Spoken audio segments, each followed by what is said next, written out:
শুনুন, কি অবস্থা সবার? কেমন আছেন? মনে হয় ভালোই আছেন আপনারা সবাই। সকাল থেকে উঠলাম ঘুমোতে, উঠতে হেরে দিই মুরগিটি ক্যাচ ম্যাচ করতেছে। তারপরে ভাবলাম দরজাটা খুললে দিই, দরজাটা খুললাম, দরজাটা খুললানোর পরে দেন মুরগিগুলা কীভাবে বাইরে হইতেছে। মুরগিগুলা বাইরে হলে পরে আমি ঘর আবার গেলাম, ঘর গিয়ে হেরে চিন্তা ভাবনা করতেছি মুরগিটা খাওয়ান দিতে হইব।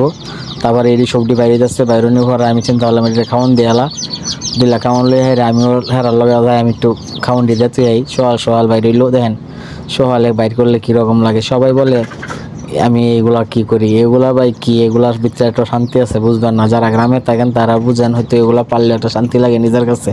আর বলেন কি বলবো, এগুলা নিজের কাজ নিজে করলেই তো ভালো। যাই হোক, দেখেন এগুলা খাওয়ান দিলাম মুরগিগুলারে, হাঁসগুলারে খাওয়ান দিলাম, হাঁস মুরগিরে খাওয়া এটা হাইরা পরে প্রতিটি মূলা গাছ ফাঁক তুলবাঙ্গা ভাঙ্গা চিন্তা ভাবনা করছি। মূলা হাঁসের দিয়ে মূলা একটু বড় হয়েছে, এটা তুললে কেমন লাগবো চিন্তা ভাবনা হয়ে গেছি। যাই হোক, পরে মূলা হাঁক তুলবাম, মূলা একটু তুললে হেরা খাওয়ান লাগবো। এই দুইটা মুরগি গড়া আছে, এটিও নিয়ে আইলাম, আইনা হেরে এখন দিলাম সবটি খাওয়ান। দেখেন কি সুন্দর খাইতেছে, দেখছেন? এনের ভিতরে ওই বড় মুরগিটা জান আছে, এটা আল্লাহর রহমত 12 মাসি ডিম পারে।